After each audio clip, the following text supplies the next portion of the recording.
இன்றே டவுன்லோட் செய்து உங்கள் ஃபேவரட் ஷோக்களை என்ஜாய் பண்ணுங்க. இப்போ என்ன பண்ணலாம் வெற்றி? அண்ணனை எப்படி காப்பாத்துறது? அக்கா, என்னதானே வாதாடக்கூடாதுன்னு தடுத்தாங்க. நீ இருக்கல்ல, நீ இந்த கேஸ் எடுத்து வாதாடு.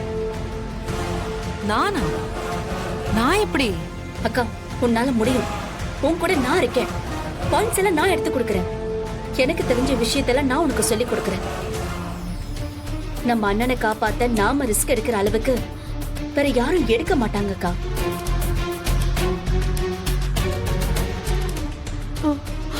நீ வாதாடினா மட்டும்தான் அண்ணனை காப்பாத்த முடியும். அஞ்சலி, நான் ஏதாவது சொதப்பிட்டேன்னா அப்புறம் அதுவே அண்ணனுக்கு ஆபத்தா வந்துடக்கூடாது. அப்படிலாம் எதுவுமே நடக்காதுக்கா. மேடம், அஞ்சலி சொல்றதான் சரி. உன்னால முடியும் மேடம், எனக்கு தெரியும். அதுக்கான புத்திசாலித்தனமும் உங்ககிட்ட இருக்குது, தைரியமும் இருக்கு, எல்லாத்துக்கும் மேலே உங்ககிட்ட உண்மை இருக்குது. நீங்க வாதாடுங்க, பார்த்துக்கலாம். இதை விடக்கூடாதுக்கா. நீ இறங்கி வாதாடுக்கா, பார்த்துக்கலாம். நமக்கு என்ன லாயரும் வேண்டாம்க்கா. சரி, நான் இதுக்கு ப்ரிப்பேர் பண்றேன். கோர்ட்ல கேஸ் பரபரப்பா போயிட்டு இருக்குல்ல. அந்த முருகனை ஸ்ரீகாந்த் ஆக்சிடென்ட்ல அரெஸ்ட் பண்ணிருக்காங்களாமே. என்னதாங்க நடக்குது? கோர்ட் ஹியரிங் வந்துருச்சு. அடுத்த ஹியரிங்ல துளசி வாதாட போறாங்க. துளசியா? அவ என்ன BA லா படிச்சிருக்காளா? அது அவங்க பிரச்சனை. இதுல உனக்கு என்ன பிரச்சனை? இல்லங்க, படிச்சவங்களே கோர்ட்ல தப்பு தாளம் போடுறாங்க. இவ எப்படி வாதாட முடியும்? அது அவங்க மேல இருக்கிற நம்பிக்கையில வாதாட போறாங்க. ஸ்ரீகாந்த் கிட்ட வேலை பார்த்திருக்காங்கல்ல, அந்த நன்றி கடனுக்காக அவங்க சாவுக்கு நியாயம் கிடைக்கணும்னு இந்த கேஸ போட்டிருக்காங்க. இப்ப அவங்க அண்ணன் இந்த கேஸ்ல மாட்டியிருக்காரு. விட்டுருவாங்களா? எனக்கு என்னவோ இது தேவையில்லாத வேலை மாதிரி தான் தோணுது. உங்க தங்கச்சி தான் இருக்கால, அவகிட்ட சொல்ல வேண்டியதானே? நம்ம வீட்லயே இருந்துகிட்டு இவ கோர்ட்டுக்கும் போலீஸ் ஸ்டேஷனுக்கும் அலைஞ்சுக்கிட்டே இருந்தா பாக்குறவங்க என்ன பேசுவாங்க? அதெல்லாம் அவங்க பார்த்துப்பாங்க. நீ ரொம்ப அக்கறைப்படாத, சரியா? உன் வேலை என்னமோ அதை மட்டும் பாரு.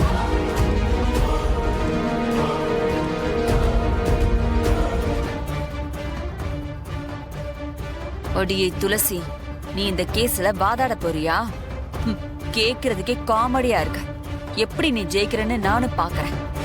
நமக்கு தெரியும், முருகன் மச்சான் அந்த சம்பவம் நடந்த இடத்துல அவர் இல்லை, ஆக்சிடென்ட் நடந்த இடத்துல இல்லை. அவர் வேற ஒரு இடத்துல இருந்திருக்காரு. இப்போ கல்யாண மண்டபத்தில் இருந்தார்ல.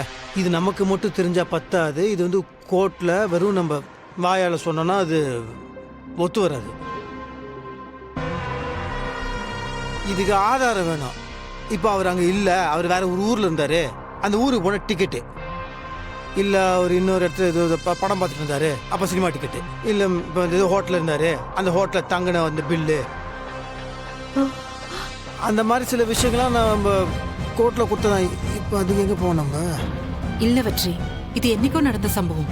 அன்னைக்கு இருந்த எவிடன்ஸ் எல்லாம் இப்ப எப்படி கலெக்ட் பண்ண முடியும்? அது கலெக்ட் பண்ணி தான் ஆகணும் மேடம். அது சட்டத்துக்கெல்லாம் வந்து வெறும் வாயில தான் சொன்னால் வேலைக்கு ஆகுது. ஆ, ஒரு எவிடன்ஸ் இருக்கு மாமா. என்ன? அன்னைக்கு மண்டபத்துல கல்யாண ஏற்பாடு நடந்துகிட்டு இருக்கும் போது அண்ணன் எங்க கூட தான் இருந்தாரு. கல்யாண வீடியோ எடுத்தவங்க அதுல அண்ணனோட கிளிப்பிங்ஸ் கூட ரெக்கார்ட் பண்ணிருப்பாங்கல்ல. அந்த ஃபுட்டேஜ் கிடைச்சா ஏதாவது க்ளூ கிடைக்குமாமா? கண்டிப்பா கிடைக்குமா? ஆமாங்க. ஆ, நல்ல ஐடியா அஞ்சலி. இப்போ அந்த இது இது வீடியோ இருக்கா? கல்யாணம் பாதியிலே நின்னு போனதுனால நாங்க அதை வாங்கல. வாங்கலையா? சரி, யார் எடுத்தா அது? அந்த வீடியோ யார் எடுத்தா? அது அவர் பேர் வந்து சிவா. இங்கதான் போரர் பக்கத்துல கடை வச்சிருக்காரு மாமா. கடை தெரியுமா? ஆமா தெரியும். அப்புறம் நாங்க நேரம் போய் பார்த்துட வேண்டியதுதான். வாங்க சார். வணக்கம் சார். என் பேர் துளசி. என்ன ஞாபகம் இருக்கா? போன வருஷம் Srikanth sir Diya group of கம்பெனிஸோட CEO. எனக்கும் அவருக்கும் கல்யாணம் ஃபிக்ஸ் ஆயிருந்தது. நீங்க தான் அதுக்கு கவரேஜ் பண்ணீங்க. ஆமாமா, அவர் கூட ஆக்சிடென்ட்ல இறந்து போயிட்டாரே. ரொம்ப நாள் ஆச்சுல, அதான் ஞாபகம் இல்லம்மா. என்ன விஷயமா?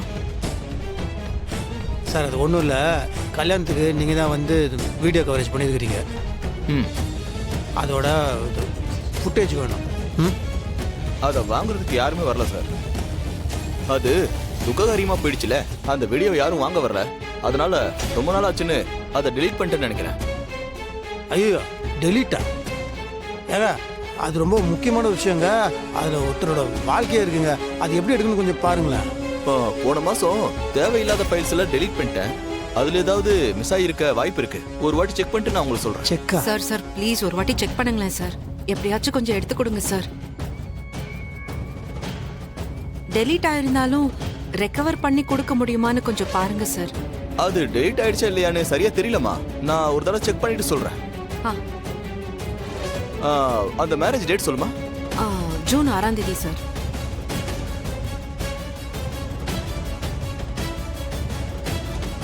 இந்தாங்கம்மா விசிட்டிங் கார்டு. ஈவினிங் அந்த நம்பருக்கு கால் பண்ணுங்க, நான் செக் பண்ணிட்டு சொல்றேன். சரி, ரொம்ப நன்றி. தேங்க்யூ. சரிம்மா. யுவர் ஆனர், இந்த கேஸ் விஷயமா நான் இன்னொரு பெட்டிஷனை ஃபைல் பண்ணியிருக்கேன்.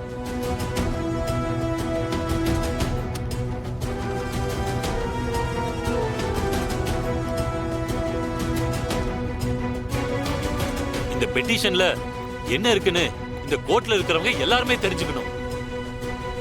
இதோ நிக்கிறாங்களே துளசி, இவங்களும் இவங்க ரிலேஷனும் சேர்ந்து தான் அந்த கார் ஆக்சிடென்ட்டை பண்ணியிருக்காங்க.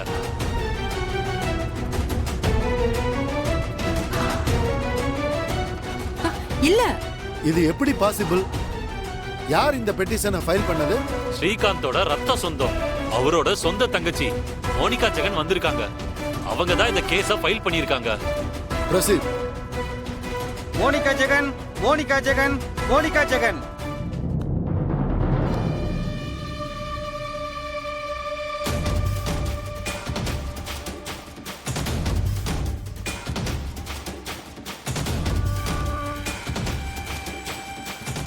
வணக்கம் ஐயா.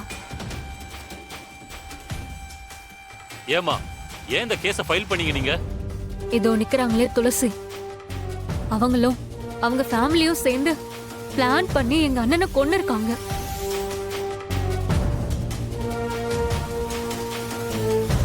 மோனிகா, யுவர் ஆனர் இவ போய் சொல்றா. நான் போய் சொல்றேன்னா, இது வரைக்கும் நீங்க போட்ட டிராமால பொறுத்துக்கிட்டு கண்டும் காணாம இருந்தேன்ல, நீங்க அப்படிதான் பேசுவீங்க. என்ன நடந்துச்சுன்னு கொஞ்சம் விவரமா சொல்லுங்க. யுவர் ஆனர், துளசி எங்க அண்ணனோட கம்பெனில ஒரு எம்ப்ளாயா வேலை பார்த்துட்டு இருந்தாங்க. அப்பவே எங்க அண்ணன் மேலயும் எங்க அண்ணனோட சொத்து மேலயும் அவங்களுக்கு ஒரு கண்ணு.